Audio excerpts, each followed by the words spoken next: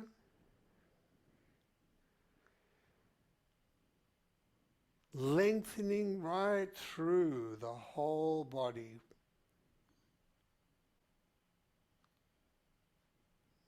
Lengthening your hands and forearms, so you're widening your body as well.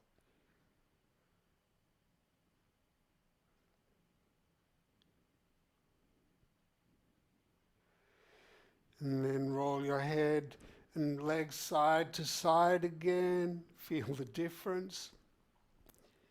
And then go to the left and do the same thing on the left. And if one side isn't as easy, don't force it there. Just do what is easy here. You know, the main thing is that you can feel the movement of your sitting bones and the wings of the pelvis. You know, that everything can move.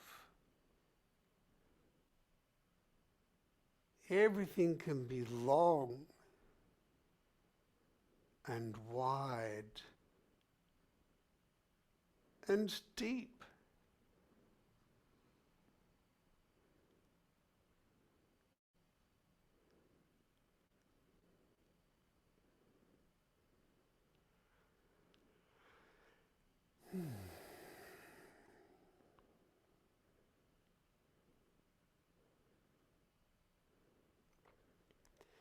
And then come back to the middle, take your hands out, let them by your side, but keep your legs up there still. And just notice how they feel. And maybe roll your pelvis round in a circle again, your pelvis and your head and your feet. Just notice how that movement feels. Lengthening through everything. Make this movement tiny. Tiny.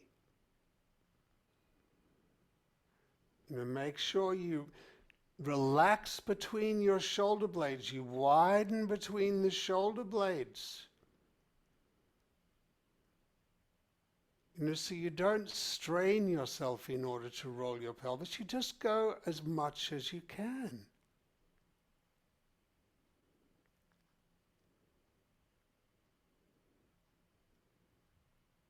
Lovely. And then leave that. Now roll over onto your side and come onto your back and start with just your legs up.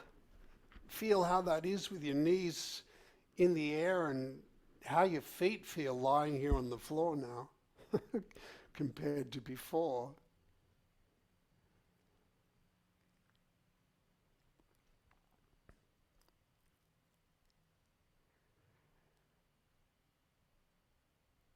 Your sense of the volume of your body now. You could try rolling your pelvis just once or twice just to feel how it is after we've done that other side.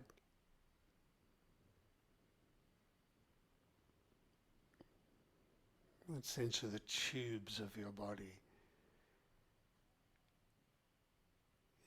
Your body is a double spiral tubular structure. And then leave that, let your legs be long and just rest there.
your ability to flow with gravity now.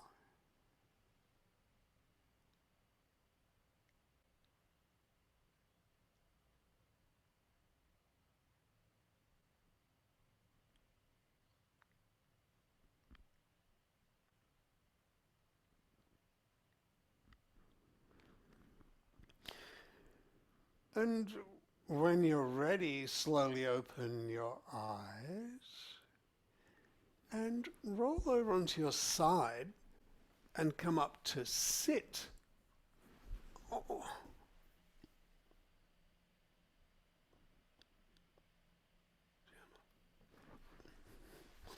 Roll up to sit and just sit with your legs extended out front again, and just notice, does that feel easier or different? Is the sense of your legs different? Does it take less effort? And then roll onto your side and come up to stand.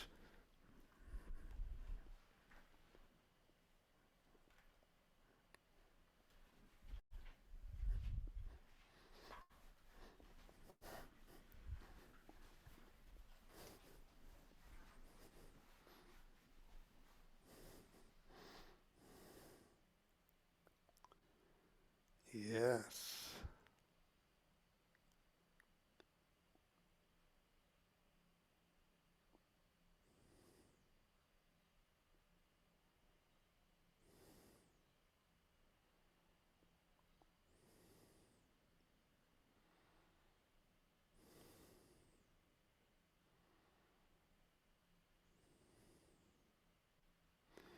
Think of the bowl-like shape of the back and sides of the pelvis and the diamond-shaped base and the diamond-shaped shoulder girdle and rib cage and the ellipses of your torso, the dome of your head.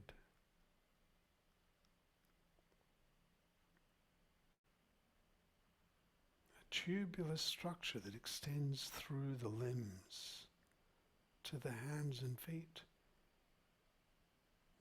And then shift your weight slowly from side to side to feel that. And then walk and notice how it is.